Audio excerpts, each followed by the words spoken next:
Hey Spuddies, Potato Big Whiskey here, and welcome to my favorite city builder game. This is Against the Storm. Arguably the best city builder ever made, in my opinion, and we'll talk a little bit about why that is. Let's see. Royal Resupply. I salute you for your achievements. Many of them entered these lands, never came back. Oh, okay. So I can take vision and embarkation range are increased by 2 until my next settlement. Ooh, 4 reserve embarkation points or 5 seal fragments. I'm going to go with the supply package because that sounds a little bit more fun. Now, this is the sort of metagame of the game, right? This is how you figure out where you're going to be building your settlement. And as you look at the map, you can see there's a variety. Like you've got this red area over here. This is a Scarlet Orchard. You've got this kind of marshy area. You've got Royal Woodlands, and then you've got Coral Forest looping in here. And then you've got like Cursed Royal Woodlands. You've got more Cursed Royal Woodlands, and there's a few different biomes, and that's all understandable. It's all reasonable and kind of fun and interesting and very cool. So we're going to go ahead and jump into the Smoldering City here. This is the meta progression where you can unlock deeds, and these deeds will give you rewards, and you'll get experience points, which will allow you to buy upgrades. And as you accumulate resources, you will be able to accumulate a whole bunch of resources. I am somewhat tempted. I'm tempted to start a new save file. No, should I? No, I'm just gonna play the game. It's been a while since I played, so I'm gonna continue on. So we got over here a Forsaken Gods Temple. You have a higher chance of receiving timed orders from the crown. Oh, okay. Let's try that. Now we can do. So basically, this is a map modifier, right? This is a thing that's on the map. It will also give you a bonus. You see here, as I move around, like things are changing, but. Also, the further away from the Citadel, you get more resources, more metagame resources. And then these things here will usually give you bonus resources. You'd see here, if I step aside it, I will actually pick up extra artifacts for doing this. So I could do a Scarlet Orchard or a Coral Forest. Let's have a look. Scarlet Orchard, what are the modifiers here? Every Viceroy is assigned a Royal Archaeologist. You gain access to the new building. Oh yeah, I think it could be fun to do a little bit of archaeology. Let's go with the Scarlet Orchard. It's 91 food, and we'll get 26. We'll get 26 artifacts. We'll also get 4 seal fragments and a little bit of experience. It's been a while since I've played, so I'm just gonna play it on Viceroy, which is the highest difficulty before you start prestiging. And I'm just gonna go to Viceroy because it's been a long time since I've played this game. So I want to have a nice chill game and play it through, have a little bit of fun. So we have a number of choices to make before we get into the game, and these choices actually have pretty significant changes to how we're going to play. So the primary choice we're going to be making is which caravan are we going to take? So for example, we could take a lizard caravan. That means we don't know who our 2 other races will be. We'll get a bunch of base goods. You always get these basic goods, okay? These come with every single one. However, the extra goods will be different. So for example, we would get eggs, we would get bricks, and we would get leather. If we went with foxes and lizards, we would get, instead of 7 guaranteed pops, we would get, or instead of 8, we get 7, plus a little bit extra. And, there's some cool stuff here, like, do I really care about wine? Or do I want mushrooms? I kind of like lizards. Lizards are fun. They're hard to keep happy.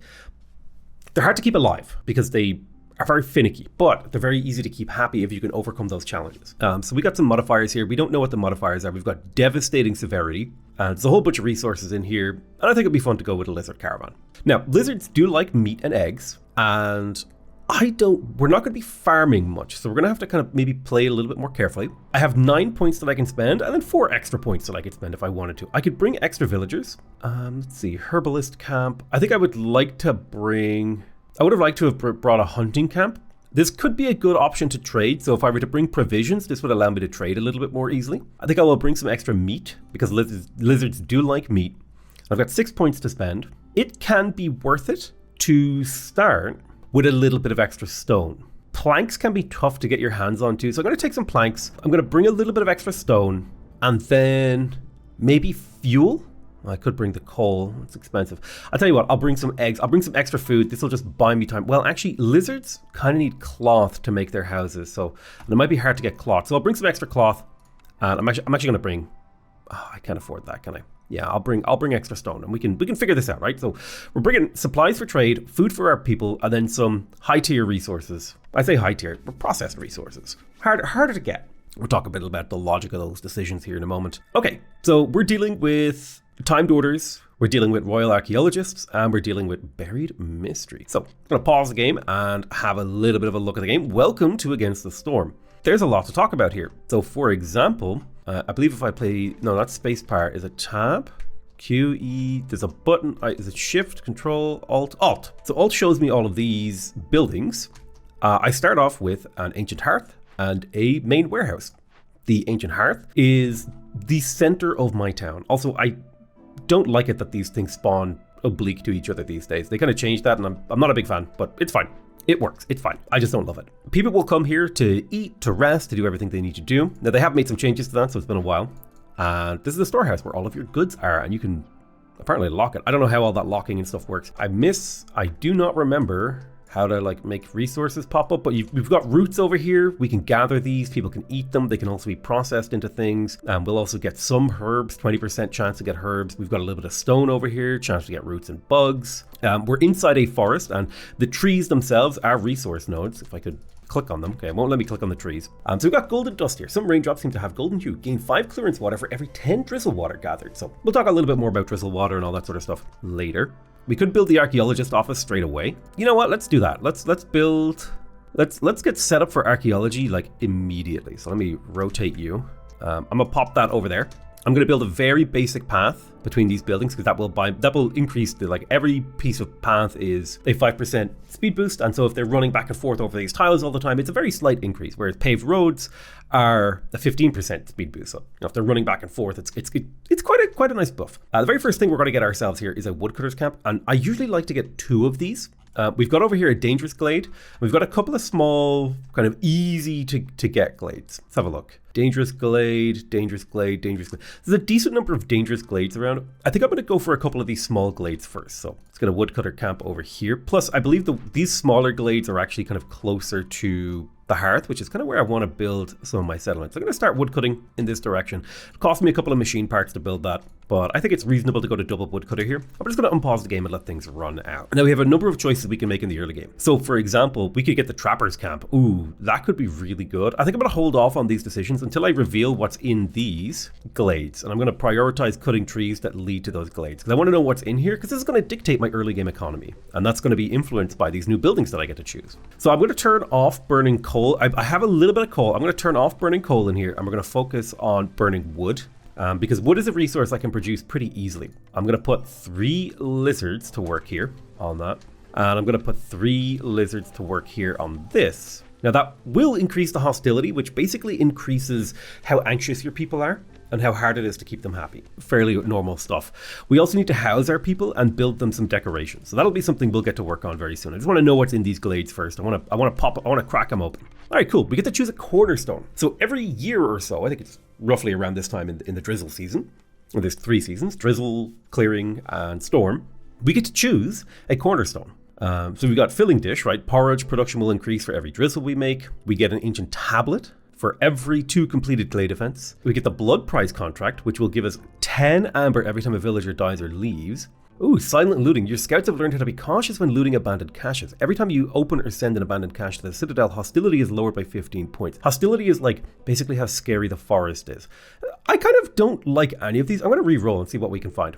Newcomers arrive more quickly. Trade routes are worth more amber. I do like the idea of trade negotiations. I am a big fan of trade, so let's do trade. I will probably get myself a nice early trade post as well over here.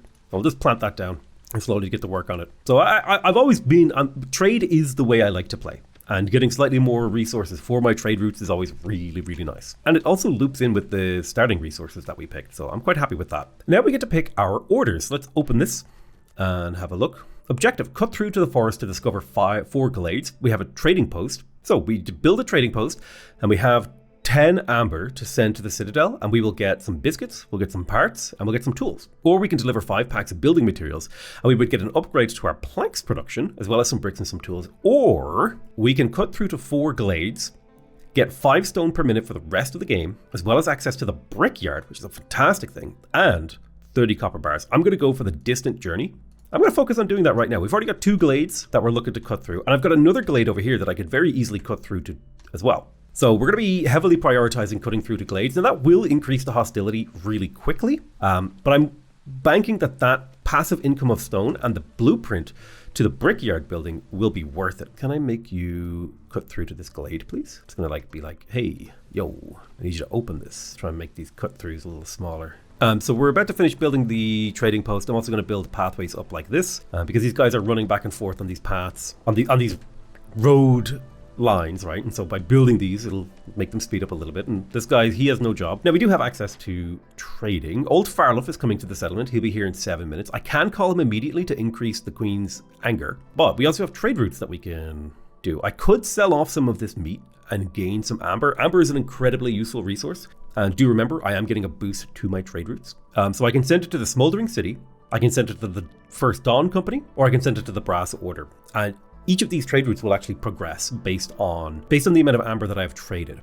Now, I think it's a little bit early to be selling off anything in large supply, but like this is 1.8 worth of amber, plus 1 worth of amber for 5 amber. That's very, very valuable. In fact, that would be almost worth it to go for a full send, right? 50 eggs, that would be a lot of my current food, but we could just switch to food production and I would end up with 25 amber, which would be really useful when Old Farlough comes. I don't want to sell my clay or my bricks and I don't have any meals or mushrooms. So I think I'm going to full send on eggs and that will get me 25 amber in 4 minutes, which will sync up really nicely for when Old Farlough comes to my settlement, and I'll be able to trade amber with him for potentially perks. I can also use amber to re-roll my choices in here if I don't like my choices, if they don't fit with the resources that I get. Okay, so we found dewberry bushes, a rain punk drill, and fertile soil. Now, fertile soil can be used for farming related things. We have here a rain punk drill. This is a curious little invention. We have a choice here. We can disassemble it or fix it. I don't know what the rain punk drill does, to be honest with you, so I'm going to attempt it to rebuild it. Fixing it would require pipes or tools or parts. Maybe I can look up what this thing does. There is press F1, encyclopedia, what is it called? The rain punk drill. Oh, okay. So if I fix it, I will actually do a geological survey and get access to coal. I don't know if that's particularly useful. I could get wildfire essence, which is what you need to build these hearts. It's actually a special resource. Here it is. It's also extremely valuable. And the box of crystallized dew can be very valuable to turn into other things too. So I am tempted to go for a disassemble here, but I'm not going to assign any workers to this just yet. Okay, so we've managed to break through to this. I'm going to cancel that. I'm going to move this woodcutter camp over to here. And I'm going to try to cut through to here. I'm going to try and hold down Alt to make this slightly smaller and be like, yo, cut through to this sector, please. So finding fertile soil is actually fantastic. Now, every time we open a glade, that will increase our hostility by 15, which will make the intensity of these downsides really bad. Let me talk about these downsides. So this is the one that's always there. When the storm comes, you get -4 to global resolve.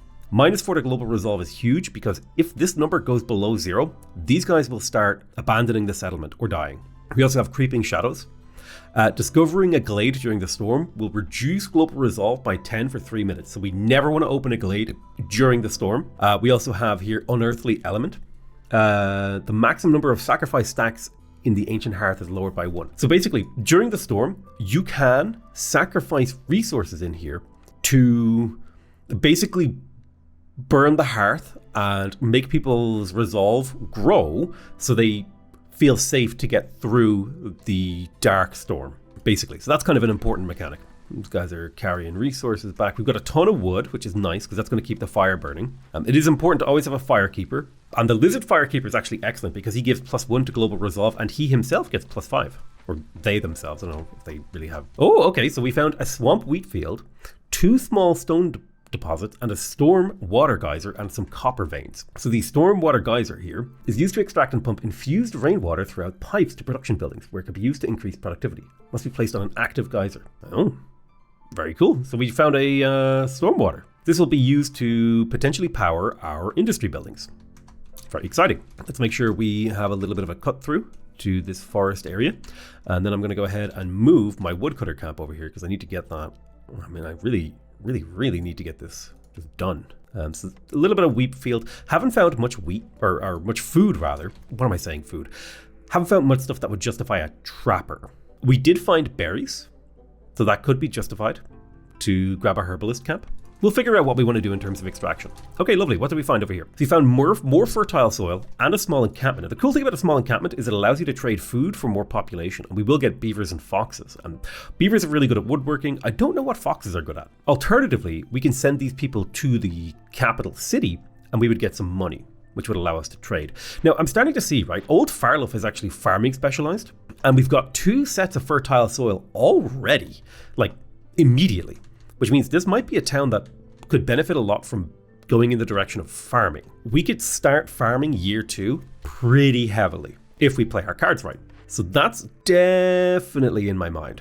Alternatively, we could use the Forester's Hut to produce crystallized dew for industry and try to get food from another way.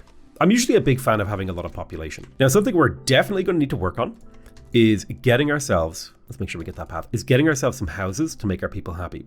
Now, we can build specific lizard houses that house 2 people and provides a lot of extra resolve. If I click on this guy, you can see here, basic housing, he has 0 positive bonuses from it.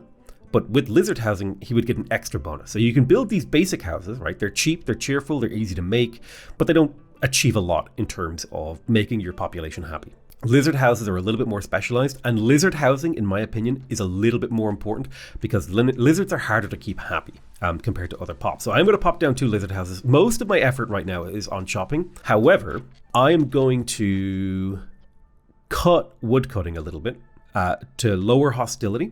I'm going to focus this woodcutting area over here. I want to clear out some room in this area for housing and stuff like that, and potentially get set up for some farming. Yeah, and I want to get this glade thing done too. And by getting rid of the woodcutters in this place, we will get more construction done. So we just finished being in the drizzle. Now we're in the clearance. So I have 4 minutes of just no problems whatsoever to get things done. So I'm actually going to reassign another guy to the woodcutting because you don't want to do woodcutting during the storm. That's really, really bad. Never mind like the potential to open up a glade in this particular map, but also the potential to just have a lot of hostility. But we definitely need to get these houses done before the storm. So I'm just going to place a house here and a house here. We can always move them for a cost of wood later, but these 4 houses should get my lizards through the winter pretty easily. Okay, we discovered another small glade. Sea marrow, root deposits, and a copper vein, as well as an archaeological discovery. Ooh. So, I haven't actually talked about the archaeological stuff. So, level 1, we can reveal the location of the closest archaeological discovery. We can... Scouts will work 10% faster on glade events for every 2 reputation points gained from completed glade events. Or, we can say... stone tablets reveal the secrets of ancient strength. Scouts can carry an extra 4 items, move 7 faster for every 2 ancient tablets in the settlement's warehouses. I'm going to go ahead and tell this to reveal the next archaeological dig site. Are you kidding me? So archaeological discoveries are expensive, but super valuable. So for example here, we could just get an immediate bonus to steel pickaxes, or we can excavate it and begin like upgrading. We would find ancient skeletons and stuff like that. I think that's kind of the direction I want to go here. Farming and archaeology, I think, is the direction I want to push. So we'll see what we can do. We have completed a timed order. Let's immediately complete that. We're going to deliver this. We'll get access to the brickyard, as well as a bunch of copper, and we'll get stone every minute for the rest of the game. That stone can then be converted in the brickyard into useful resources. So we're going to go ahead and deliver that. That got me a reputation point, which lowers impatience. The queen gets impatient over time, but also when I fill up this blue bar, I win. Now that we're also into the next phase, we will have new trade routes. I don't have packs of crops. I do have a bunch of copper. I could sell off this copper and gain 20 amber right now, and I don't have a use for copper right now, so I think the amber is more useful. Also, I don't have a use for leather right now, although actually I might need leather to make fabric, so I think I'm going to hold onto that leather. I'm tempted to choose another order, but it might be hard for me to complete a timed order in this year, so I'm just going to hold off on that. I think getting a single timed order with a like constant flow of stone is actually really, really nice. I'm going to completely depopulate this woodcutter camp. I'm going to move it to just, it's now on mothball. Well, do I want it to be mothballed actually? Let's have a little bit of a think here. I wish there was a way for me to easily, like, I don't know, I need to look up the hotkeys. There it is. Okay, so I can see what resources my town has. B. So I have a lot of stone, a decent number of roots. Now, roots are collected by the foragers camp. Oh, don't unpause. Foragers camp. So we do have roots and grains. The herbalist camps get berries. We do have a little bit of berries. A little bit of berries. We don't have anything for the trappers camp. No insects, no eggs, no meat. So I do think it might be worth it for me to go for either the forager camp for the grains and the roots, or the herbalist camp for the berries. I think there's more roots, so I think I will take a forager's camp if it's available here. So there's no forager camp here. We could make porridge. It's not a bad recipe for food, for feeding our people. Let me have a look. I want to look at the consumption mode. Do lizards eat porridge? Lizards do eat porridge. It doesn't make them happier, but they will eat it. So if we were able to take the distillery here and get a supply of one of these 4 resources, we already have a supply of stormwater. It's the least efficient way to make porridge, but we could solve our food problems and then dedicate these farmlands to other endeavors. So I think I'm going to take the distillery here. We could go for the leather worker. We don't have a supply of leather just yet though. Having a better fabric production line is nice though, because we do have some leather, and being able to produce pigment is handy because we do have some of those resources in hand. Training gear is always nice to produce. It is only a 1-star recipe. Trade goods are fantastic too, and we will produce pigment over time. Supplier is great if we go the route of farming for wheat or roots or mushrooms or something like that. The manufactory is a really good, well-rounded thing, especially because it actually pushes us both in the direction of trading, getting us provisions, as well as a trade good, pigment from, potentially, and also access to training gear. And training gear is really important for making lizards happy because they have a need for brawling and they like to fight with training gear. So with that in mind, I'm going to take the manufactory here because I like that 2-star training gear recipe. So we can get the druid's hut. I don't think lizards wear coats. Let me double check that. Lizards prefer not to wear clothing. They like religion and brawling and skewers. It'll be hard for me to feed them with anything other than porridge, but I will try. I don't need a clothier with a lizard town. Planks could be all right. This would give us a really good plank recipe, as well as the ability to make tools, and we do have some copper. Also, the pack of luxury goods, we could pack up our training gear into luxury goods to sell. So this carpenter is feeling like a good move for us. I really, really want a farming building. And I want a farming building so bad that I'm willing to re-roll here. And now you can see, if you look at this, right? Oh, pipe production also. Trade goods would be good for the spices. If I hover over these, you can see which recipes we already have. So we already have some of these recipes. I think the most versatile addition would potentially be the smithy, because it would allow us to turn the spices that we might get, or the dyes we get, into luxury trade goods. I'm going to re-roll hoping for a farming building. A temple is good, but we can't use it. No farming building, sadly. We may have to buy a farming blueprint off of Old Farlove, so that's why I want to hold on to my trade resources. So I think the other thing that we need to do alongside these things is we need to build a park to make our citizens just that little bit happier. So I'm going to plop a nice little park right there. Once these houses are done, we'll get it all handled. I'm trying to think. Well, we aren't going to be doing farming, that's for sure, in the short term, which means we almost certainly need to get ourselves a small foragers camp and hope that we can upgrade that. This is going to be our main food supply, and our food is getting low. It's not running out, it's just getting low. So I'm going to take 2 people off this woodcutter. Actually, you know what? I'm going to deactivate this woodcutter in preparation for the storm, and we get a little bit more construction done, because we need to get these houses done, we need to get these built, we need to get food income going. Also, there's quite a bit of pathing I want to build. I like to build a lot of pathing. I feel like it allows me to make an efficient town and keep my workers busy.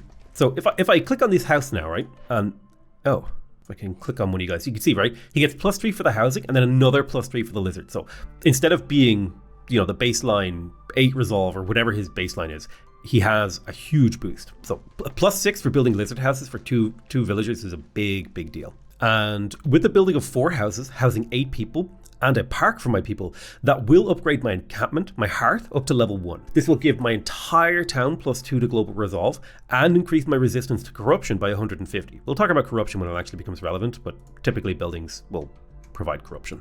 I do need to start collecting stormwater. It costs 6 planks and 4 thingies. We'll get this going because it will eventually be required to do the archaeological discovery. That's something we are definitely going to want to do. So we'll just we're setting ourselves up for success long term. And our resolve is fantastic. We've got 5 builders. 2 of those will be sent into the foragers camp to produce food for us. And we'll be looking to make porridge if we can. So let's put 2 lizards in here. They don't like being in here, but I say they don't like it. It's not their specialization bonus. Lizards like working with meat and heat. So So if I click here, this has a fire specialization bonus, which makes lizards happy. Lizards like being warm, basically. They really hate the storm. But you can see they're very easy to make happy. See that little blue tick there? If I can get their happiness to go beyond that, I'll actually get bonus victory points trickling in slowly. And now these guys are in here producing food for me, which will push back against this loss of food. I'll also be able to buy food after the storm. Nice. Now, so do I actually have to pipe these things? It's been a while since I've played, because I will need stormwater to do this archaeological discovery, but we'll probably do that next year.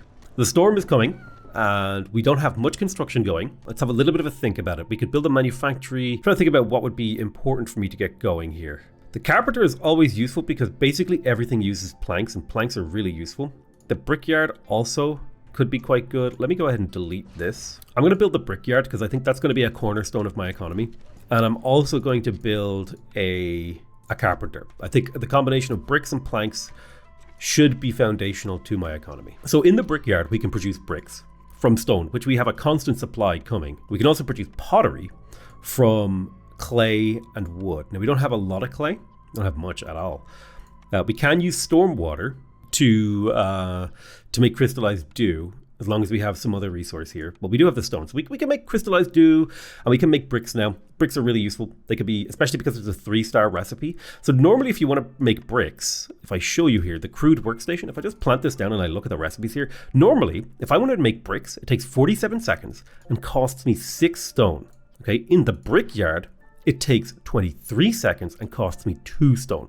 So this is 3 times as efficient and in terms of resource input, and twice as efficient in terms of time, which means it's actually 6 times as efficient in terms of production. And then those bricks can be turned into useful other resources. So very, very important that we do this kind of stuff. And here comes the storm. Now we've got hostility 1. We're going to keep an eye on a few things that we want to keep an eye on. How do my people feel about being in the storm? How does the resolve drop? And do we have any crises developing? I think during the storm, I'm going to tell 2 of my lizards to disassemble this rain punk drill. I do like the idea of getting wildfire essence and boxes of crystallized dew. We do have potential new trade routes. Selling stone, considering I have a passive income of it, is just a net gain for me. And it'll only cost me 4 packs of provisions, so I'm going to do that. It'll take a while for the resources of that to come in. But we have 45 amber for our first trade here, which is looking really nice. Now, we also have the carpenter, which is a 2-star recipe. Normally, I believe it takes 8 wood to make 2 planks, so 5 to 2 is quite a bit more efficient. A 2-star tool recipe is quite handy too. And tools are really, really useful because most of these glade events that you'll find around here, typically you can use tools for them in some capacity. It's not 100% of the time, but typically you can. So I'm low on food, so I need this first trade to be big for securing a food future of my people. But yeah, we made it through the first storm basically without incident. Nothing really bad happened. That will not be true for future storms. Storms get harder and harder to maintain your way through. All right, excellent. So we made it through to the drizzle. Let's just wait 5 seconds for golden dust to activate, and boom. So a bunch of stuff happens whenever you take over to a new year. You will get access to new orders pretty quickly after a year comes through. You will get a new cornerstone. So let's have a look at some of these options we have. We can get rooty ground. Wood production is increased by 1, but harvesting and planting is slower. So this would give us a lot more wood, but a lot less farming. Let's see. Ooh, Royal Guard training. So the Crown sends 2 Royal Guards to your village. Instead of simply brawling, villagers will now train under them. Fulfilling the need for brawling will grant an additional +5 to resolve, but attacking a trader will result in you getting 2 extra impatient points. This could actually be really good for keeping our lizards happy. If you leave rainwater for a while, begin to release a pleasant and warm vapor. Food production speed is increased by 10% for every 50 units of drizzle stored. Master Blueprint, a collection of unlock all camp blueprints and upgrades all small camps to their advanced versions, but the gathering speed is decreased by 50% until you use up at least 300 node charges. Now that is quite cool, but I'm not going to go for it because I'm not going for a thing. I actually quite like the Royal Guard training. This could loop into keeping our people quite happy down the road. Okay, so I'm pretty happy with the Royal Guard training. Let's pop in and have a look at old Farlough. We can produce wood cutting faster. There's a way to tell what the wood makes here. I'm pretty sure it makes dyes sometimes, which means in theory we would get a lot of extra pigment if we were to buy this. Haulers move faster. Gain 2 crystallized dew for every 10 berries produced. Ugh. Oh, old Farlough is an engineer. He's not a farming based. I may have to call a merchant right after this guy because I'm really low on food and I'm not producing enough. Wood cutting being faster is good. Haulers moving fasting is good too. It's a really good upgrade. And I do have a lot of amber. So I'm going to take hauling. And when old Farlough goes away, I'm probably going to summon the next trader instantly to see if we can get a better deal. When it comes to collecting a package of people, it would be nice to get some beavers. because also the pipes is nice. But more importantly, the beavers can actually work really efficiently inside the woodcutter's camp, as well as the carpenter. So if I actually wanted to produce planks, I'm going to put one beaver in here, I think. Nah, you know what, I'm going to put 2 beavers in here, because they have a 10% chance to double their yield. So that's their specialization, which might not sound like much, but over the course of an entire game/year, it's actually a significant production boost. Now, beavers will need their own specialist type of housing, a beaver house, and that will take 8 planks. So I tell you what I might do. I'm going to come in here. I'm going to say 8 planks from this. I'm going to turn off tools and packs of luxury goods. And I'm going to take a lizard in here to get that done, because I'm going to need those planks to build a beaver house. I could, in theory, buy them off Old Farlough if I wanted to, but I don't want to sell anything. I want to save my amber for whoever the next trader is, if that can get me a lot of food. Really, really need to think about our food income. I could re-roll again. I'm going to re-roll again. Oh man, we did not land it well. This is going to have to be re-rolled again. That's okay. It's not the end of the world if you have to do a bunch of re-rolling. You just want to be a little bit... You prefer not to do a lot of re-rolling. But it would have been good to have a... I didn't realize I was going to have this much soil, so unlucky. But yeah, this guy will slowly make away, a few planks for us. And I'll go ahead and plant down a beaver house to make them happier.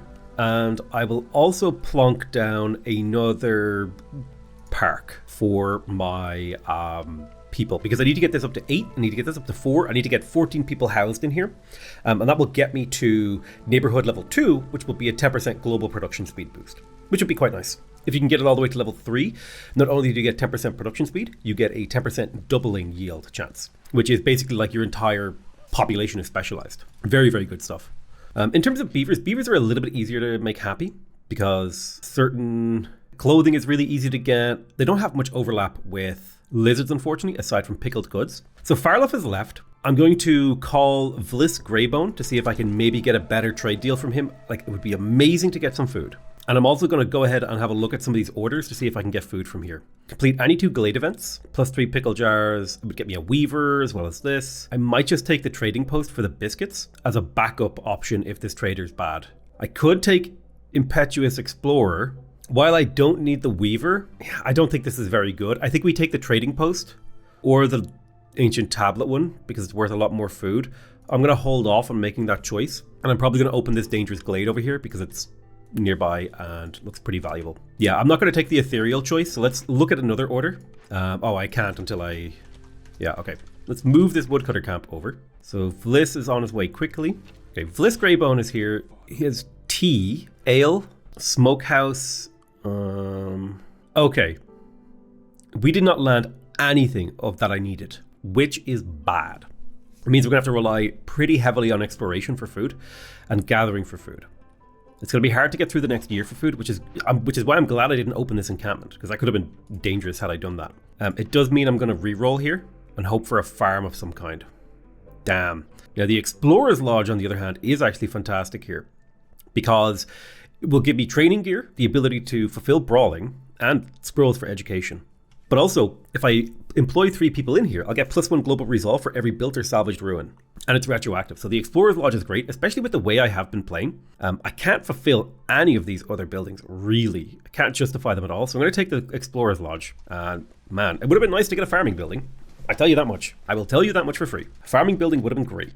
What's my amber storage looking like? I've got 17. I think I'm just going to take the quick 20 food here because it's an easy fulfill and it'll buy me a little bit of time, and then we'll check out this order here. Complete any 1 dangerous or forbidden glade event. This would get me an apothecary as well as bigger grills. Keep beaver resolve above 20 for 30 seconds, or deliver 7 packs of building materials. This would improve my planks. See, I'm not producing skewers. I need to have a look at the recipe of skewers. I don't have skewers unlocked. And while it would be nice to produce skewers, a small farm. The herbalist camp or the small farm would be huge here. I think I'm going to take the small farm because this would secure me the ability to produce food. Yep. Now this is a bit of a different ball game. I immediately put everyone I can into the carpenter. I take everybody off this. We immediately place the small farm right here. We set it to maximum priority because we need to get the field planted. We need to get as much of the field planted before the next year as we can. So this is maximum priority. We won't be able to get this field planted, but I will clear out a little bit of space for the next year. 10 minutes to do a dangerous glade event, I think could be done, but I'm just going to take the big delivery because we can do building materials pretty easily. We currently produce it really inefficiently, but that's okay because we can figure out a way to do that. God, I need food. Cut through to discover 4 glades. Gain reeds and stuff for every glade opened. Build a workshop, which I don't think we have, or have oil and flour, and we get a bunch of people. I'm definitely not taking the ethereal choice here because my economy is too stressed right now to do it, so I'm just going to let that expire. Yeah, really unlucky on the food front. But we will survive. It's just going to be tough. So need as many unemployed people as possible. Let me press Alt here. Foragers camp not included, though, because we need those guys to keep going. And I need to deliver these planks like ASAP. So yeah, I just need to get these planks into storage so people can use them for the construction. I don't think I'll be able to get many of the fields planted, but if we can get this built really quick, we could maybe get a little bit of vegetables planted. And while that won't be a massive amount of food, is enough. Might get 1 crop planted, which is going to be 6 food, which is handy. It takes 30 seconds to plant and 30 seconds to harvest. We did our best and we can prepare the farm for next year too. The reason why I'm growing vegetables and not grain is because grain can't be eaten raw, and I kind of just need raw food right now to survive. We're not going to be able to plant another crop, so I'm going to take one of these guys off the farm and just leave this guy here to harvest the vegetables. And he'll also improve the quality of the fields over the winter / storm. And then going to, well, I don't want him to, I actually would prefer if a lizard was working this job. And I'm going to put the beavers back in here. And then I'm going to take 2 guys off of this and leave just 1 lizard. And we're going to move this over here to try to get these trees cut down for the purpose of setting up another farm. We just need to secure a future for food. That's the thing that we're lacking. I'm going to put 1 lizard in the geyser pump so that we can start to extract. So for the cost of, hold on. I don't actually need a worker in here. I can, for the cost of our wildfire essence, which I have a decent number of, I have 8 of those, I can make a rainpunk automaton in conjunction with a couple of pipes. I have 15 of those. He will just always produce stormwater constantly for us, which is really, really nice, actually. So that will actually help us out quite a bit. So we got a few planks together. We built a small farm. We're building the beaver house. That'll keep the beavers happy. We'll get them housed. See how the beaver blue tick is a lot harder to fulfill? Neither of these are amazing. I don't love either of these. But the population influx is something we might be able to do. I don't have a way to produce oil or flour right now, though, so I don't really feel like picking it. And I don't have the workshop, so I can't even do this one because I need to build a building that I don't have. Yeah, my little lizard farmer here, he's harvesting his crops. I think the big thing that we also want to get done here is to try to get this farm placed before the winter, because that's when they can start improving the quality of the fields. And that's actually something that's important to us. I'm trying to remember, what was the building that I could produce porridge out of? It was the distillery, right? So we will want to build a distillery in the near future, but not quite yet. There we go. He managed to pack up 6 food. And that'll be an extra 6 food just to keep us a little bit safer on the food side of things. Early next year, I'll probably open this encampment too to try to get a couple of extra pops in here, because then we should easily be able to go up to the next level of hearth. Speaking of which, we should build a 4-plank garden here to prepare for the next phase of housing development, or rather the development of the ancient hearth. I'm also going to build a pair of basic, I'm not going to call them slum houses, but it's kind of what they are. They're kind of the crappy houses, just so people have somewhere to live when they don't have specialist housing. Okay, so farmers have nothing to do during the summer if they have no crops to harvest, so I'm going to take them off the job. You do want them, because plowing the field is actually useful, if I recall correctly. Let me have a look. Is there a way for me to look up what that does? If you have a worker assigned to a farm during the storm, they will plow the farm fields, adding an extra chance for double yields. I'm not going to bother with that, so I'm just going to leave my workers off, and this way I have extra builders, extra people. And your worker time is actually one of your most critical resources, is keeping people assigned to certain things, keeping resources flowing. And I think I'm going to prepare for a dangerous glade event. And I'm just going to take this, even though I hate it.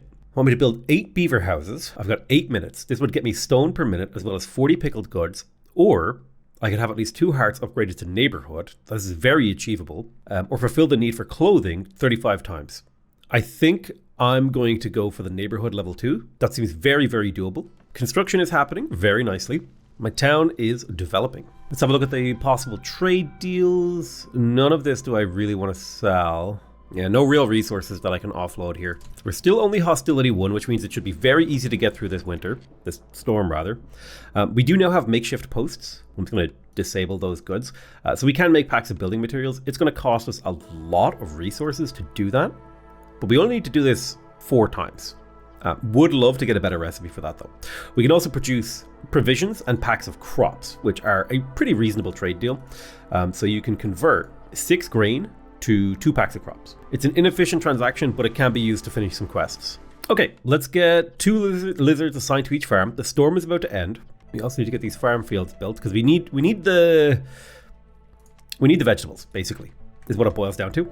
This is not enough food to sustain us, and we are not yet producing porridge. You could make the argument that if I were to push for grain and build the distillery, I could convert 5 grain plus some stormwater into porridge pretty regularly, which might be worth it for me to set one of these to be grain producing instead of vegetables. So I'd like to build it here. So I'm going to probably do a little bit of reconfiguring when the time comes. Okay, so welcome to the drizzle. We can pick a new cornerstone. So gain 10 skewers for every 10 pickled goods produced. That's actually huge. We could go for crowded caravan to get a lot more people. Traders will have 1 more perk or blueprint for sale. Very handy. I like this Zorg secret ingredient. I don't think we have a way to produce pickled goods. We can make it from the field kitchen, from vegetables. This would allow me to really push my lizard's happiness up by getting access to these skewers. And this is a really bad recipe. This is a no-star recipe, okay?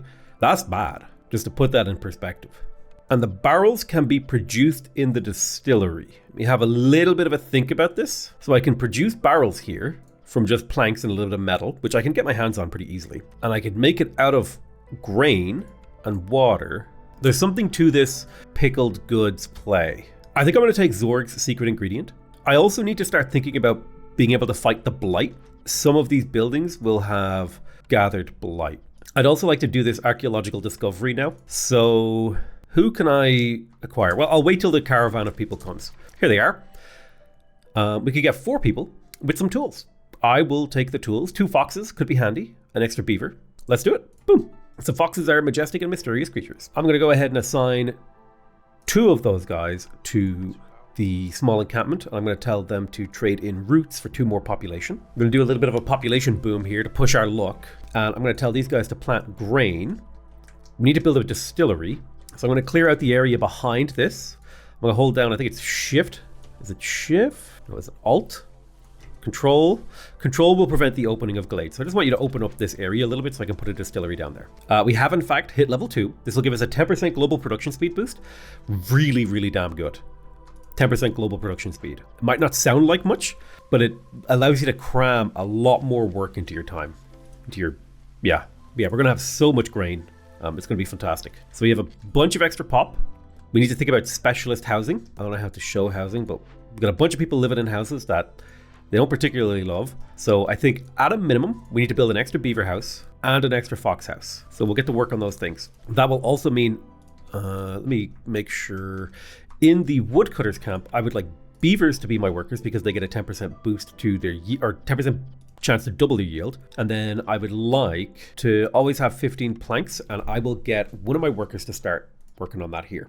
I'm not ready to produce tools, but I would like to have planks, and he could produce 4 planks per minute. It's a pretty decent rate, and he also has a 10% chance to double his yield, so that's like 4.4 planks per minute on average. It's a pretty good rate. I've got 5 people unemployed at the moment, which is actually not ideal. So I think we could, well, actually, I think I could put a couple of foxes over here to salvage this. So let's do it. I'm going to put my foxes on the archaeological thing.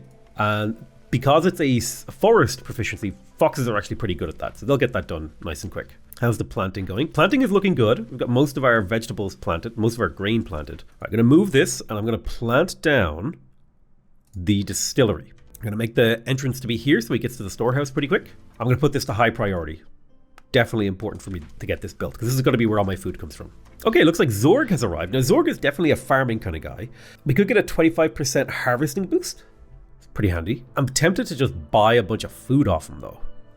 Traders arriving 15% quicker is actually super good. So I'm going to take that. I'm going to trade in all these random little resources that I don't need. And I got 22 in value. So I think I can buy a bunch of roots. Oh, I could buy 40 porridge. It's actually cheaper to buy porridge than some of these cooked foods. 31 for porridge. That leaves me with quite a bit of value left over. I could buy oil. I could buy jerky. I could sell a couple machine parts to bring that. I could sell a machine part to bring this trade up. This will get me 80 food. And if I do a little bit of a consumption switch here, I'm going to say you guys should not eat the porridge because you're lizards. I want you to focus on eating the jerky first. And then I don't want you guys eating biscuits, and I don't want you eating pie. And I don't want you guys eating the jerky because that should be for the lizards. The lizards actually like it. All right, so I've put all the food that I can bother getting. And we've got farm plots going. The drizzle is almost over. It's year 3. I'm playing on 2x speed now. I would like to open a dangerous glade. You know what? Is now the time to do it? I think it is. Well, I mean, we are doing the archaeology. You know what? Let's do it. Wait, I'm salvaging it, not excavating. Now that's a huge mistake. I want to excavate and I want to use bricks. I can't believe I almost did this wrong because I want the chest of ancient tablets and I want to do the excavation. Wow. How did nobody tell me that I had gotten that wrong? Instead, what we're going to do is we're going to get a bunch of foxes in here and set up for wood cutting. You know, we're probably pretty close to needing or wanting to place a small warehouse. Now, it does take a gear, but getting a couple of these down, like I feel like this farm here is close enough. I mean, it should be fine. It should be fine. We don't need a warehouse just yet. We haven't got that sprawling of a town. It's fine. It's fine. It's fine. All right, before the season ends, let's take a look at what trades we can do.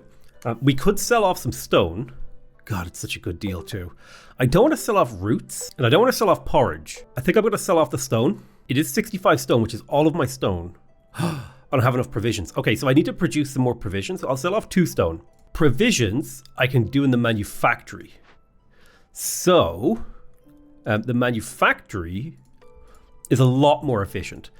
Rather than taking 43 seconds to produce 3 out of 6, it takes 42 seconds to produce 3 out of 4. So it's like 50% more efficient. So this is definitely how we want to be doing it if we're going to do it at all. So I think we're going to build the manufactory. Now we don't have very good spots for the manufactory.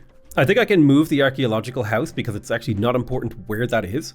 More important is that I get things like the manufactory down. And I think I'm going to delete that piece of road. I'm going to redesign the town slightly redesigning. Put that like that. Have this, let me see. Yeah.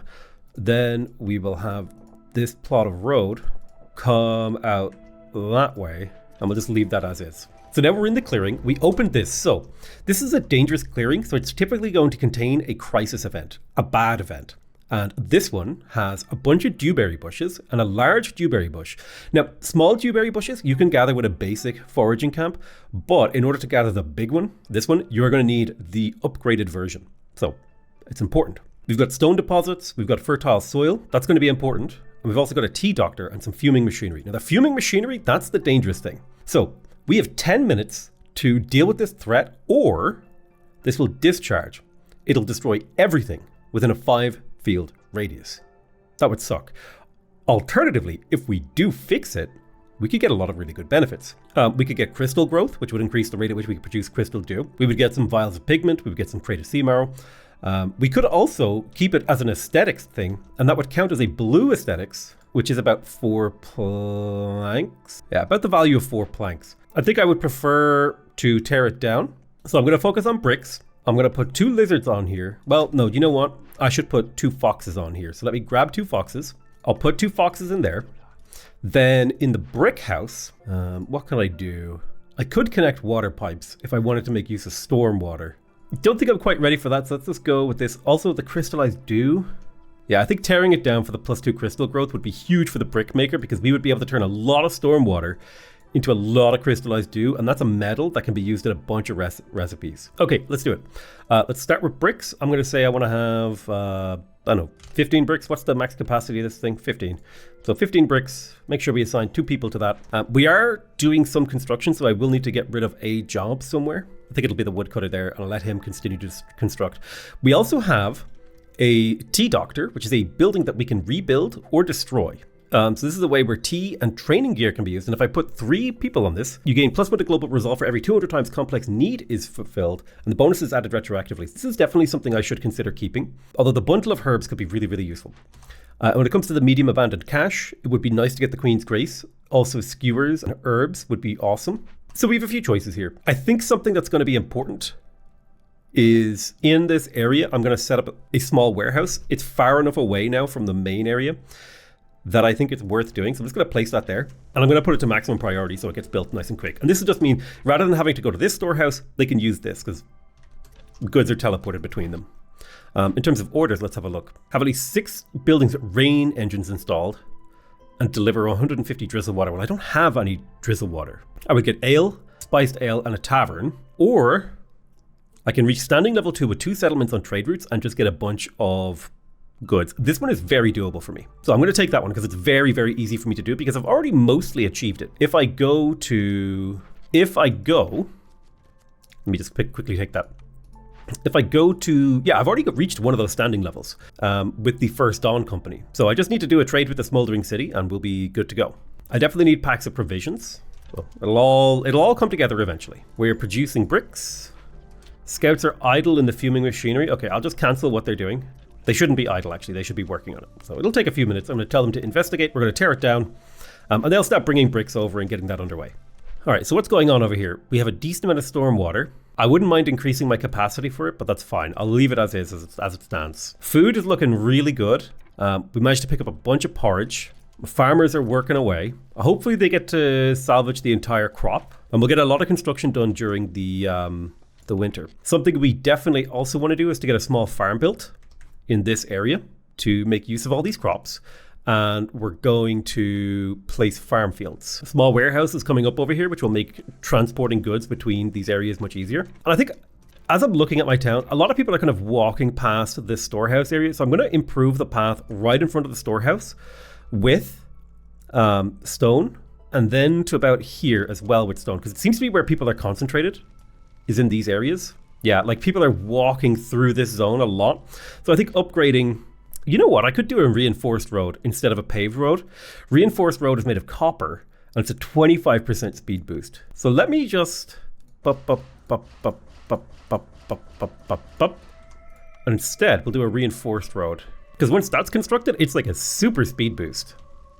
My foxes are actually super happy, which means we will be getting reputation passively. It's not much right now because they're not very happy and there's not that many foxes in my town. But as I get more foxes and I make them happier, they will generate resolve. A lot of it too. I'm going to build a stonecutters camp as well, because we actually have, while we do have good income of stone, these stone piles can actually, not only can they make you food, right? A little bit of passive food income from these. They can also produce a little bit of copper, which can be used to build nice paths. So I will probably get myself a stonecutters camp to also clear these out from my town. Well, just a few things we're working on. We didn't quite manage to get everything harvested by our farms, as far as I can tell, but we got a hell of a lot of it harvested. Yeah, we got the vast majority harvested. I'm going to deactivate the towns, or the farms rather. Where's my next construction project? Let's have a look at glades. I think it would be nice to open another dangerous glade. Nobody is homeless. There are people living in these crappy houses. So I think building another fox house and a beaver house would be the play. Let me go ahead and move this foraging hut. Then I will put a fox house here and a beaver house here. And the hope is to get these done during the storm. And that should bring us up to slightly happier. We will need service buildings. We can also make the choice to just stick to neighborhoods level 2 and actually go for another hearth over here. Now this will require a worker burning fuel basically 24/7 to maintain, but that can be worth it, I think. Tell you what, I'm going to get my woodcutters to just clear out a little bit of space here, because we could put another little hearth over here and go to 2 level 2s. It's easier to achieve 2 level 2s in my opinion, and 2 level 2s is a 20% production speed boost globally, which is huge. So a lot of construction is getting done. I'm feeling happy about that. No trades available, mostly because I don't have provisions. Now here's a question. What can I make provisions from? If I go to the distillery, the manufactory, provisions can be made from herbs. I would like there to be some herbs made into provisions, because this is necessary to be able to trade. So I'm just going to assign 3 guys there to get that done. They were building, but, actually, no, they need to be building. There's stuff over here that needs to be built. And actually, I'm going to cancel my woodcutters as well so they get to work on building. Need to get this farmland up. I have a question. How much wheat did I manage to harvest? So I harvested about 60 wheat, which is fantastic. All right, boom. Next year, let's make sure we get people working on all these farms, basically immediately. We want to get them planted. And the thing we care about is grain. Right. So, yeah, perfect. We've managed to deal with the fuming machinery, so now we produce crystal growth a lot faster. These guys are finished making bricks. We've hit our limit, as far as I can tell. So I'm going to take them out of there and let them work on construction. We can also choose a new cornerstone now. Ooh, crowded houses is actually really good. All houses have room for one more villager. Boom. That means I need 50% less housing, less specialized housing, which means I don't actually need these houses to be built. So I'm going to put them on negative priority. We can get some immigrants. I like the idea of getting a bunch of grain. I'm going to take the grain shipment here. Got 2 foxes living in here. Everyone else has a house, so we will continue to build the fox house. We'll put that back up to normal priority. I'm going to let the unemployed people help with the construction. We should totally start the reinforced roads. I'm going to build it down to this corner, as well as down to this corner, and up to this stone. So that'll give them something to do in terms of construction. Then I'll get the 3 beavers back on wood cutting, because you always need to be cutting. It's very, very important. And I think I'm going to cut through to another glade, because I'm definitely more of an explorer type archetype. We have a few builders working. Looks like we managed to finish that event, which is perfect. So we could look to deal with the abandoned cache. I think breaking it open is the smart play here. I don't have the tools really. I have 21 tools in stock. I have no planks and I'm low on fabric. So how do I build fabric? Like, how does my particular town make it? Let's have a look. It looks like I can only do it through the crude workstation, which is really, really inefficient. So I should be looking to maybe buy some fabric if I can. So it looks like we won't be able to build a tea doctor right now. But I think an injection of herbs, actually 20 bundles of fabric, this is easily going to be broken open. I'll assign 2 foxes to that and they'll get to work on that. Yeah, once that is gone, I'll be able to build a hearth over here if I want. And I kind of do. Yeah, I love how fast people walk on these paths now. They like zoom along. I'm going to prioritize stone and put 2 guys to work here. I'll put a couple people in here to make some packs of provisions. And while I don't need food right now, I will need food in the near future. So this is brewing and rainwater, which means I think it's beavers that like to work there. So I tell you what, when these guys finish a planting cycle, I'll put them in here so they'll be happier. Right, boom, planting cycle completed. Bang, bang. And looks like the foragers camp has just finished up, which means we're now transitioning into a actual farming economy. So that actually finished up right about when we wanted it to. I don't want people to eat roots, so I'm going to take that off of that because I want that to go towards my archaeological thingy over here. I'm going to put 1 guy on that and tell him to investigate that. It'll take him a little bit of time, but at least we're making progress towards it. I'm going to put, okay, so beavers actually don't care. So I'll put a couple of these lizards on it and it'll take about 1 minute 38 seconds to build. Sahilda has come now. Sahilda is farming based. So plus 10 storage capacity for buildings is actually pretty damn good. We also have stuff we can potentially sell. A wildfire essence is not a big deal to sell. A few parts is also not a big deal to sell if we want to get orderly storage, which is handy to be able to store more. That means less walking around. We're going to get some fabric, but it would be good to have more. I think I'm just going to see how much fabric I can get for this small amount of goods, because fabric is the one thing that I have trouble making. We'll make that trade and then we'll leave it at that. Not a very effective or good trade. Oh, we notice a geyser here. I'm pretty happy with how things are standing. We've got, we're pretty close to being able to get the district level 3. It is a big ask. Let me move a flower bed over here. And I'll move a flower bed over here as well, because I can make room for the tavern that I would like to build. Now, it's a very expensive thing to build, a tavern, or the explorer's lodge rather. It'll cost me 20 planks to do that. But if I do build it, I can make use of a lot of things. So I'm going to say, hey, clear this area out. Where's my woodcutter? There you are. I want you over here working on this. And I don't really have any other thoughts. Yeah, we're getting a lovely amount of fabric from that. Oh, I forgot to assign people to this farm. Whoops. No big deal. So we'll have a lot of wheat coming in. That's what we're using to make our porridge. I'm going to tell people to stop eating basic food now that we have porridge income, because these are going to be useful for other things. We have complex food. The nice thing about porridge is it actually makes foxes happier. I'm going to tell everyone to eat porridge. You shouldn't eat skewers. Yeah, since we are producing porridge, everyone likes pickled goods. Actually, pickled goods would be great to pick up if I could. All right, let's have a look at this next order. Deliver 15 packs of provisions and 15 packs of crops. This would get me export specialization, which would be a boost to all production yields for goods, as well as a bakery and tools. Alternatively, build a kiln and have 40 coal, which would improve my bricks, or have 3 ancient tablets. I think the ancient tablets is a little bit more doable because we're about to get one, I believe. Yeah, we're working on that. I might assign another 2 foxes to this to get it done a little quicker. Is there anyone living in these crappy houses? No, looks like everyone is accommodated for. We are up to the magical 20 population. Okay, what do I have a lot of? I have a lot of stone. I need to figure out how to use these up. Right, I'm going to set the global production limit for packs of provisions to 30, and I only want the manufactory to do those. I'm going to go through my goods right now and see. It would be nice if the manufactory was also starting to make training gear soon. So let me go ahead and set the production limit for training gear. Let me see. Let's take about 1 minute 38 seconds. I'd like to make it from stone, and I guess planks are fine. I probably don't need more than like 30 of those. So I'll set the global production limit to 30. And then I probably want to be producing more planks, but that'll be something we will rearrange once we have this investigation done. The archaeological discovery over here. All right, we can choose a new order. Let's have a look here. Basic packages. Ooh, I don't think we can do this. This would be really, really hard to do. We can't actually make trade goods. Building the Citadel, 10% worker movement, 20 packs of building materials. We only have the makeshift post, unfortunately. But it is the most doable as it currently stands in my town. Sometimes it's better not to pick them, honestly. Let's go ahead and delete this sploop of land. How much copper do we have? We have 10 copper. Build a little pathway out here. I'll move this out of the way.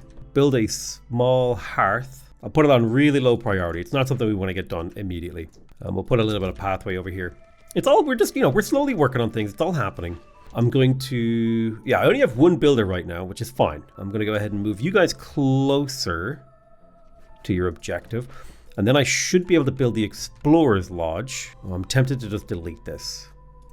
I'm going to delete this deposit. It's fine. I can more neatly place my Explorer's Lodge there. And there's plenty of stone for us to pick up. It's not going to go out of fashion. I do think it's time we got the Explorer's Lodge up. Okay, Lizard Resolve low, Beaver Resolve low. One way we can help this is by reducing the number of people working, because that will lower the intensity of the storm. Every woodcutter you have increases the intensity of your storm. So by cutting a woodcutter, we can get through this storm without problems. We're finally getting to the point where we're going to have resolve issues with a storm. So important. I do think it's now time that we started looking into getting beavers working full time in here. See, can I find another beaver? Yeah, in the small farm over here, we're going to cancel all the working on the small farms. I don't really want people to... I need builders right now. I don't need them to be improving the yield of my farms. I have so many farms right now. I have so much grain that it might be worth it packing up some of that into packs of crops. Also, we have trade. This is exactly as much meat as I have, so I'll sell that. These are spare roots, so I'll sell those. I have a decent amount of fabric in stock. Oh, this is a really good tool conversion ratio to amber, so I'm going to take that deal. So we got a lot of trade routes running right now. That's good. But yeah, it might be worth it for us to pack up some of these crops. Just have a guy work on that. Make sure our beavers are working away in here, producing important resources like planks. Eventually we will produce tools, but that'll be after we have the brick maker sort of actively producing crystallized dew. The scouts are idle here. Ah, okay. So phase 1 has been completed. We managed to get an ancient tablet, I believe. So if I go up to my trade goods, ethereal goods. Ah, here we are. An ancient tablet. Ancient tablets are super valuable. We can salvage again, and it would be a slightly better salvage, but I prefer... Okay, so I need to get one of these 4, and I need some fuel. Thankfully, I managed to keep my coal. I'm going to take these guys off of working this, and I'll probably go look for my next archaeological dig site. So let's see here. Yeah, I'm going to go for mid-range scanner. I'm going to spend sea marrow and pipes. And it looks like the next archaeological dig site is over here in this place. So yeah, we'll work on that. Trade will probably be a big way that we get some of this. Lizard Resolve is low. Let me have a look at why. Looming Darkness, combined effects. What if I burn a little wood? Yeah, if I burn 72 wood per minute, we can preserve it. I'll tell it to stop after the storm. This will significantly eat into our wood reserves, but it'll be fine. All right, new year, new cornerstone. Let's pop in here. Sharp sickles. Generous gifts, sharp sickles. I think none of these are very good. I don't have herb production. I don't want to lose villagers. People don't tend to bring that much stuff when they immigrate anyway. And I don't make reeds. So let's go ahead and re-roll. Newcomers arrive more often. Woodcutter production is faster. Peasant supplies, prayer book. This is handy. I think I'm going to go with wood cutting. They'll make wood a little bit quicker. I will put another beaver back on this job. So I've got 3 beavers on the woodcutter. I've got 3 on the carpenter. The distillery is churning away, not in ideal fashion. In terms of farming, we definitely need to put people working on those. Do we? So much grain. You can never really have too much grain. Newcomers will come soon, and they will fill up empty jobs. Here they are. I do like getting herbs, so I will take these guys. Boom. So they'll build their new place. We're low on bricks and we're low on planks. So let's get a couple people working away in here. Yeah, so the foxes like working with rainwater. So they'll be pretty happy in the brickyard. These guys are taking a while to produce these planks. It's more so that it takes a while for them to deliver them because they spend so much time like actually making them. We did manage to hit another resolve level, which is going to reduce our impatience. Let's have a look. So if we went for the clothier, we could use wood and pigment to make scrolls. That's not bad. Which would potentially be used at the Explorer's Lodge to make who happier? It'd make just the beavers happier, but it'd make them a lot happier, okay? On the other hand, if we got a stamping mill, we could make flour. And this would efficiently convert our grain into a slightly more valuable good because it can actually be used for cooking, a variety of cooking. I like the stamping mill. I'm not going to make that decision yet. Let's have a look at our trade routes. Trading stone is always a no-brainer for me. I will take that 40 amber, thank you. I do need to do another trade route with the First Dawn Company, or rather the Smoldering City.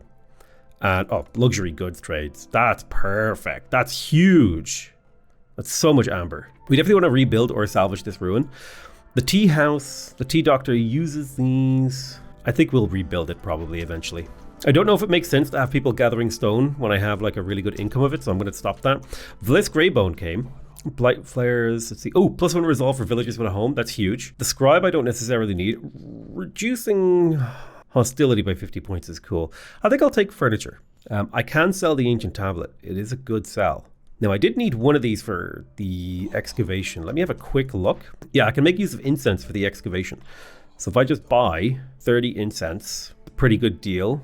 I could put a fox to work on this and we'll get to conserve and excavate the skeleton. Is there anything else I really need? I may as well buy all this training gear. It's good just to have an extra 50 in stock. It means these guys can focus on making packs of provisions. Oh, I shouldn't have sold my ancient tablet. Oops. Because I needed to do lost knowledge. Of course. I'm a dummy. These are kind of mistakes I make all the time when I'm playing this game. Alright, we're back in the clearance. Things are looking good. Everyone's happy. Nobody's living in the regular shelters. Everyone's living in these nice big houses I built.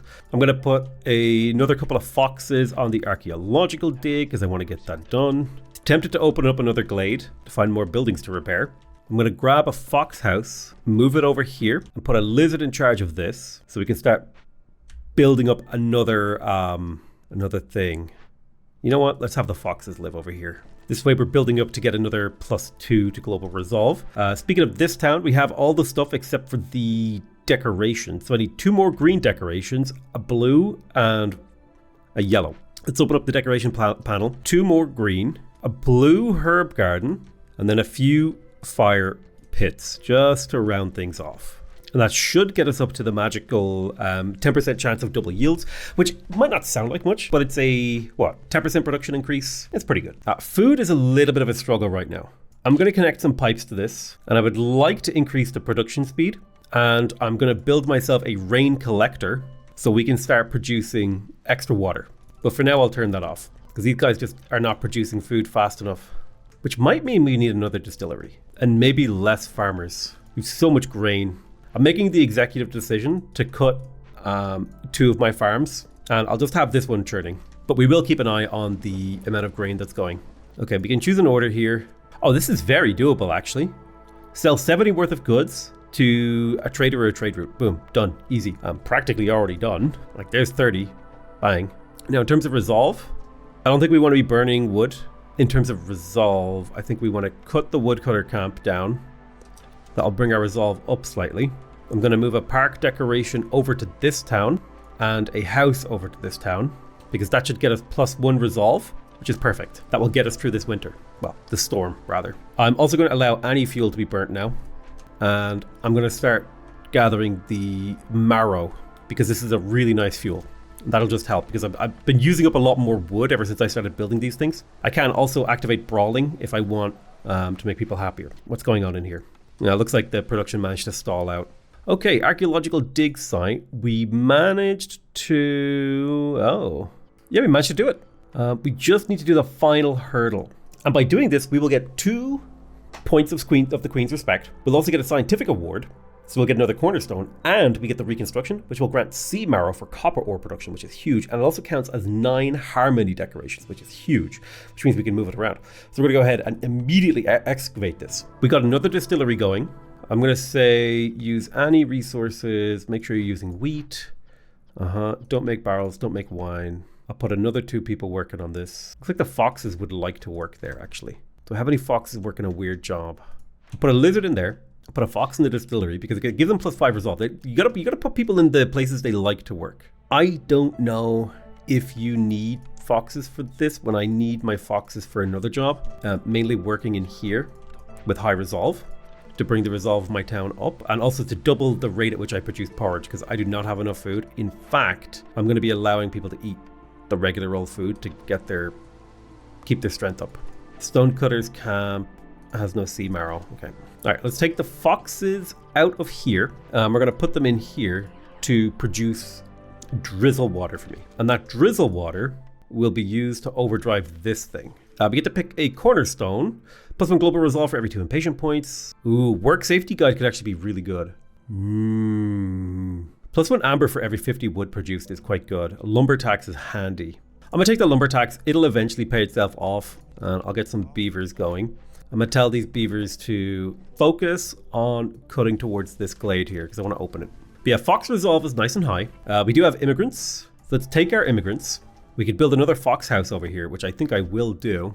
Tempted to move another house over there. Yeah, I'll move a lizard house over. This will allow us to get this up to a next level, which would allow us to have a 20% boost to our production. And now I have 2 level 2 hearts, which means I'm getting double this bonus. Wait a minute. Yeah. I'm getting the +1 resolve, the +2 resolve twice for a +4. And I'm getting the +10% production bonus twice, which means I'm going to get 20% production bonus, which will increase the rate at which I make food and stuff like that. That might not sound like much, but I am struggling to keep porridge on the table. Do I have drizzle water? I do have drizzle water. So we're going to go to this level here, and this will allow me to produce porridge more efficiently because we'll basically get boosted. Don't use drizzle water for that. Timed orders are ready to complete. So it looks like we managed to pull off good friends. I'm going to deliver that. We also managed to do greedy merchant, which will get me pickled goods delivered. And that'll keep people quite a bit happier.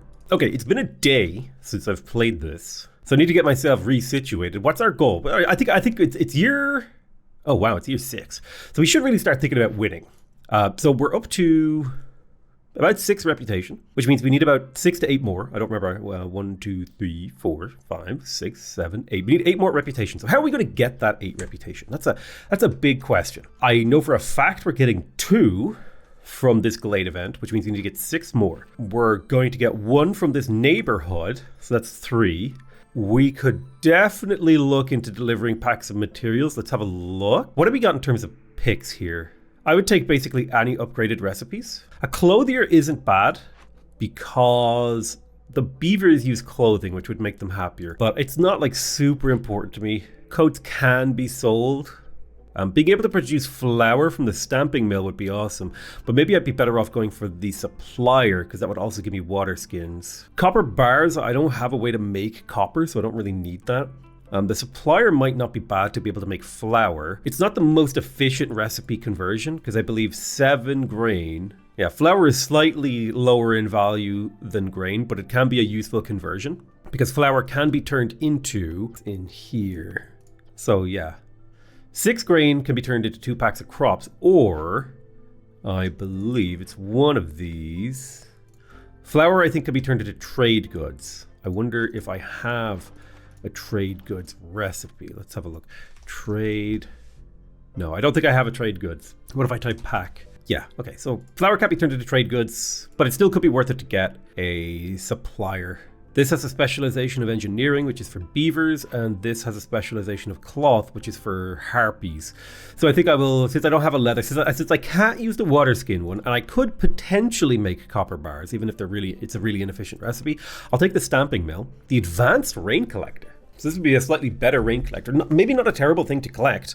The The cookhouse would give us access to skewers and pigment and biscuits. Skewers can be made using a type of meaty stuff like umami plus a vegetable. And we could make vegetables. We could also make biscuits from flours and, well, there's not a whole lot of stuff here we could do, but we could theoretically make biscuits. Now, what about the market? It uses wine and tea, and it gives carrying capacity, which is quite handy. I don't know if we want that. Ale is actually super based. We don't have a way to use that. Do I want to re-roll? I have a lot of amber in store. I think I'm going to re-roll once here. I can get a tea doctor. I don't need to get this. I have all the provisioner recipes. A bakery might not be bad because it would give me 2 upgraded recipes, both of which use flour, which I can now produce. It's hard for me to get the herbs, but I could definitely get stuff to make biscuits and pie. My people do like biscuits and pie. It would result in a resolve increase. I definitely need to get another food source. So I think I'm going to take the bakery. We'll take the bakery. That leaves us with one more pick. I would really like packs of construction materials if I could get it. Ooh, the ranch is potentially huge here for food supply because it'll allow us to turn grain into meat, which would massively diversify. Actually, this is huge. So I think the ranch is like a big deal here for food production. Let's have a look here. So we could get water skins, fabric, and pigment. We could get, this doesn't really upgrade much. It makes a slightly better tool recipe, a slightly better pipe recipe. The smelter would improve our copper bars, and that's it. I think the ranch gives us a lot of economic diversity because it allows us to convert this huge supply of wheat into other foods, but also leather. So this ranch solves a lot of our economic problems, but it doesn't get us closer to packs of building materials. So the only place I'm pretty sure that I can produce packs of building materials are in here. Now we could make them out of bricks. Let me have a look at this recipe here. I need 7 of these. So I'm going to set the limit to 7. And I'm going to activate this recipe and I'm going to make it out of brick, but not out of planks. And then I want to look at bricks. So the brickyard can be made out of stone. I'm going to set the limit to 30 and probably reactivate the brickyard. So that means we can easily get 4 resolve, 4 reputation rather. So let me pop into trade routes. We could sell a stone tablet. I don't think I want to. I think it would be good if we could get 3 of those. We could sell off some packs of luxury goods. Sell off 10 of those for 45 amber. That's a huge trade deal. We could sell off plant fiber. We don't have that much plant fiber. We could sell off wheat. We're definitely selling off the wheat. 30 grain for 10 packs of provisions. This is about 10 value in items, which would get me 15 value in amber. That would be huge. I am about to finish a thing, so I could call a trader. I'll probably have a look at see what Zorg has in terms of things. And I think I'm going to ask for an extra trade route from each of these guys, and that will open up potential. Right now I have 3 active routes, which is enough. The other thing I wanted to do was to come in here and actually accept this order. So this will get me 15 amber, as well as builders being able to carry more stuff, which means when I'm building things, they'll need to be, my building will be more efficient. We'll also get a box of tools. This is all really great. That will lower my resolve, thus increasing my hostility. Would be nice to get my hostility down. I do have an extra hearth, which should help with that a little bit. Not much, but it should help. It'd probably be a good idea to get this tea doctor online. So what have I got? I got 6 people unemployed right now. And I think I'm going to reactivate a farm and build a ranch. It would have been nice to fit it somewhere. It's hard. See, this is one of the problems with the game is you always got to try to find space. Let's move you there. We'll pop the ranch in here. Buildings can be moved, which is nice. It just costs wood. Most buildings can be moved. So a ranch here is fine. Also, it'll be nice to produce meat. We'll have to figure out what we can use that for. Also want a bakery, so I'm thinking of putting it right here. It's pretty close to the storehouse, so let me move this garden. We'll put a bakery right there. Be a useful way to produce more resources. So people will be kept busy. Yeah, these are being made out of bricks, which means I need someone to be working in here. I'll put a fox in there because he'll like it. He'll enjoy production. I'll keep him nice and busy. These guys are in here producing nice drizzle water for me, which is being used in here to produce a ton of porridge. And I actually want to make the road to this distillery faster, so I'm going to place down Copper Road. Okay, nice. We gained a reputation from Happy Foxes. The Clan Hall, the Forum. I don't need a tea doctor, I can get that. The Forum is nice for this. Ooh, chance of double yields is 15%. That's a huge production increase across my entire village. 15% is insane. Yeah, a forum would be amazing for me here. The being able to produce packs of trade goods would also be potentially massive. It doesn't really give me new or better, well, it does kind of improve 2 of my recipes. So it's a question of, do I want the 15% for double production or the ability to make trade goods, which would allow me to convert flour into higher value goods? No, we'll hold off on that decision for a while. Okay, Zorg has gotten here, so if I can get raw food, yeah.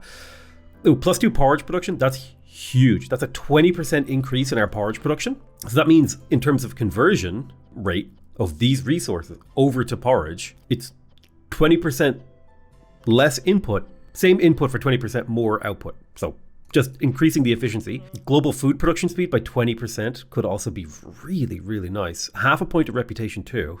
The herb garden would allow us to produce herbs. Actually being able to produce herbs might be a big deal because there's a lot of recipes that make use of herbs. So maybe switching one of my farms for a herb garden could be big. So I'm going to destroy one of my farms and I'm going to go to Zorg. I'm going to buy the herb garden. I think I'm going to buy the food production speed buff. And I'm going to buy, I mean, it's half a point of reputation. It gets me close to my victory. Now, that was a lot of points that I spent. I would also like to buy, well, I want to buy those roots. What can I sell? I can sell luxury goods and packs of crops. That seems reasonable to me. And then I'll just, I'll buy some amber, right, to fill out the rest of my stuff. Boom. 8 amber, 50 roots. We got a whole bunch of perks, really useful stuff. Most importantly, we got ourselves a herb garden so we can produce roots and herbs, but we'll probably focus on herbs. All right, so what can we produce in the bakery? Well, we need flour and herbs to make biscuits. So I'm thinking we'll set the storage limit here to 50. How many people do I have? How many people will be eating biscuits? Honestly, it's just my beavers. So probably like 3 times my, like 3 biscuits per beaver seems like a good amount. So I think 30, more than enough. And then when it comes to pies, it's the rest of my population that eats pies. Well, actually just my lizards. So I'm thinking like 30 again for the pies should be good. So let's set that to 30 in terms of production limit. I will put a lizard in here. I don't know if I'm going to be using the ranch yet, but at least it's there. We definitely need a stamping mill. And I'm going to pop that up over here. Did I mess up this warehouse? Can people actually get in there? Yeah, they can. Okay, I'll put someone in here in the stamping mill. Your job is to produce flour. I think it would probably be good to have, I don't know, like 60 flour at maximum at any time. Any trade routes? I'll sell off one of these. But yeah, making flour is his job. That's what he does. And then that flour can be used in the cookhouse. So we'll give it a little bit of time. I won't have anybody working in the herb garden yet. So we won't have much ability to make biscuits yet. But we could definitely start producing meat.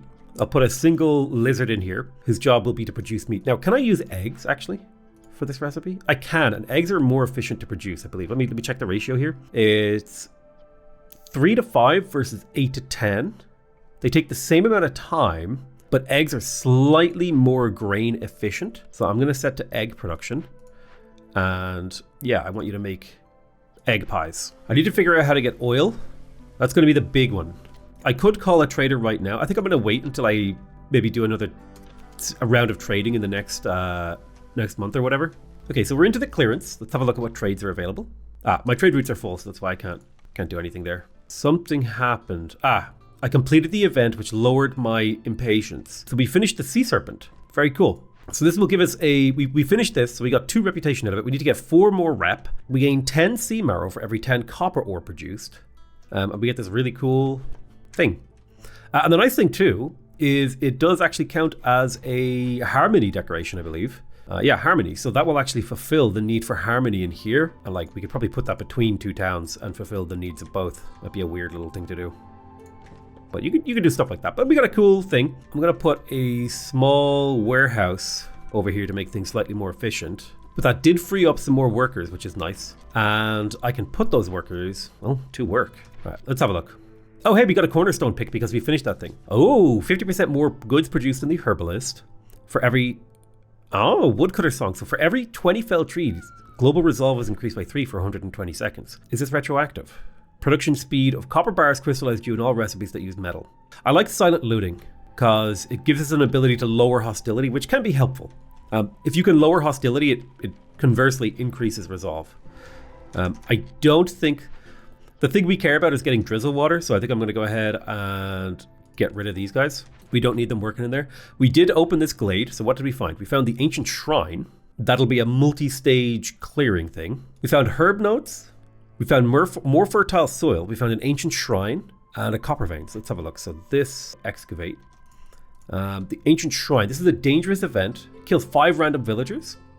We can loot it, which would increase the rage of the forest, or we can excavate it and gain half a point of reputation. I think I would prefer the half a point of reputation, so I'm going to go ahead and do the tools because I don't want to deal with the rage of the forest. So let's excavate, and we'll put 2 foxes on that. They'll be able to do this pretty quick. They should get that done nice and fast. And I'm going to build another small warehouse. I am tempted also to build a hearth out here because this is where people could get, you know, happy and chill. I will place a small herb garden. But I will set it to low priority. It's not important for me to build that yet. Let's get the small hearth right there, and we'll put another warehouse beside it. And this will allow this area to be what it needs to be. We'll clear out a little bit of this, but not looking to clear out glades. Let's have a look here. So we're getting a decent amount of reputation. We're almost through this. It's going to be hard. It's going to be a hard winter because we don't have much wood. Let's get a lizard firekeeper in here. That should lower hostility a little bit. So when I turn off the woodcutters, we should be able to make it through winter pretty easily. Yeah, I know you have no fields. We're working on it. All right, how much amber do I have? I have a lot of amber. Let's have a look at what trade we could do. I don't really have a use for these water skins. I do have a use for stone, but it is actually a really efficient trade route. About 5 in value for 10 in value. So I'll take that deal. I'm getting low on parts, but this is actually a really good trade deal too. So a little bit of amber. So how's food? We got tons of porridge. Partially thanks to these guys just blasting through the blight rot. Right, the storm is coming. We need to be ready for that. We do need to lower hostility. We're burning through a decent amount of grain. And I will be leaving my farmers active. I also want herbs in the next month. So I'm going to activate 2 people on the herb gardens. Nice, we completed that glade event. We just need 3 more reputation. And that's a victory. Let's see how bad the storm hits. Resolve is low for everybody. Let's deactivate woodcutters. And if we activate this service, we will gain a decent amount of resolve from brawling, which means I could potentially get through this. So we'll see. Yeah, resolve is coming up. I do need another lizard house. Resolve is dipping, but we're halfway through the month and we haven't lost anyone yet because resolve is falling slowly. What if I burnt a stack of wood? If I burn a stack of wood, this will actually prevent resolve drop. And I want this to stop after the storm. So this will cost me a little bit of wood to keep my people safe and happy and healthy. It will use up all of my wood, which sucks. Which means these guys have nothing to do in here. It means you should go do other things. Probably get them wood cutting. All right, we made it through. Stonecutters Camp has no deposits nearby. Let's have a look. We could go gather stone. What's our stone reserve looking like? I believe we're actually using a decent amount of stone to make packs of building materials. So it might not be the worst thing in the world to keep this stonecutter going. All right, we made it through. We're no longer burning. We are going to reactivate woodcutters 1, 2, and 3. So this one I want to just produce wood. So I'll put it right beside that. Then this one, I specifically wanted to do some cutting over here for this place to make room for this extra little town that I'm building. So people are going to start planting. You're out of drizzle. I'm going to deactivate this. In a perfect world, I would be producing more water, but we're not. We're ahead on food, so we don't need to produce this. I am going to set a limit to this. We only need 100. I'm going to be real with you. Okay, so what's your issue? You've produced to your limit, I believe, which means we can activate the bakery, ideally with a lizard. Any lizards kind of doing anything? How many eggs do I want you to produce? I probably never want more than like 30 eggs at one time. I need to find a lizard who's free. You know what? We don't need 2 stonecutters. Honestly, we don't need the stonecutters full stop, which will free up a lizard to go work in here and he can make me some pies. Lizard resolve will climb. We should get a decent amount of reputation from resolve right now. So we get to pick a cornerstone. Have 70% chance. Ooh, farmers like biscuits. Scouts work faster for every firekeeper. 1 additional trade routes and traders arrive faster. I'm going to take the trader. So we can sell packs of crops. I like it. I may call a trader here. Well, I might wait until that one comes. Let's take our immigrants. 4 foxes seems like it could be really handy right now. But that does mean people are living in the shitty houses. All right, let's build a fox house. Put a fox house there. And then what else do we need in terms of housing? It was 3 foxes and probably just any other old house will do. I'll build an extra lizard house, sure. First thing you do when you come to town is you build your own damn house. Actually, I'm going to put 2 foxes in here because I like being able to use the drizzle water. The drizzle water is nice. And I think using eggs and bricks to excavate here with a fox. I'll just put 1 fox on that.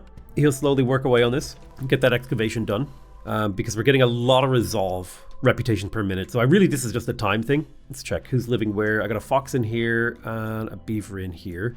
Okay, so the only thing we need to bring this up to a level 3 town is 3 decorations. So let's get that. All right, gardens have been placed and we will see if the happiness comes. So Danny Stormfeather. There we go. We can just get half a point of reputation right now. Spice, tea production. I would call this a pretty successful run, if I say so myself. Resolve is nice and high. People are happy. We have kind of run out of tools. Training gear, rather. Very, very nice. Just another 2 minutes, I think, and we win the game. Resolve is coming in nice and quick. I would call this a very successful run. We managed to get through things. We lost no villagers. We were playing on a particularly high difficulty, but I had a lot of fun playing. And yeah, mission accomplished. We got some deeds, we got 91 food, we got 26 artifacts, we got some seal fragments. I don't know what they do. So we got a win, we got a reputation, win a game after completing 3 timed orders, win a game, reconstruct Sea Serpent in the Scarlet Orchard, and finished our first game after the tutorial. So it's been a long time since I've played this game. So let's go back to the world map. Mission complete. That's it. That town is done. And this is part of what I love about Against the Storm is oftentimes your town gets to this level of oh, it's hard to manage this town now. But then you just get to leave. You're done. So with those extra meta progression resources, we got the Viceroy's quarters. So we can claim that reward. We got a little bit of experience. Very cool. I am tempted to start a new game from scratch. That'd be kind of fun to work our way through things. But I think this is a Aunt Lori, I am her nephew. Hello, the Queen's Hand. Looks around the empty room. Back in my day, fresh Viceroy would sleep on the floor. Oh, I like how they've added a little bit of story to the game. That's very cool. Very cool, very cool. So this is the Citadel, the town that always survives the storm. And we can buy upgrades. So for example, over here, the Dim Quarter would allow my traders to arrive 3% faster. And I would get a 10% discount on perks and blueprints sold by traders. Alternatively, I could buy the Pioneer's Gate, which would give every villager in my settlement a 2% increase in their walking speed and +1 embarkation point. I could get the Brass Forge, which is a 2% production speed boost, or also +5 storage capacity. You'd see I already have I used to have the whole tree unlocked basically, but they've added more stuff, which is fun.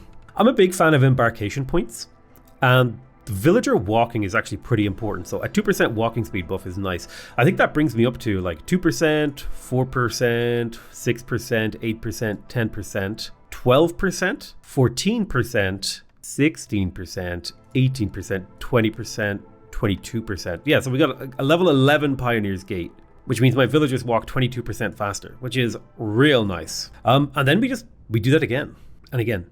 And again, and again, and again, and again, and again, and again, until we're happy and done.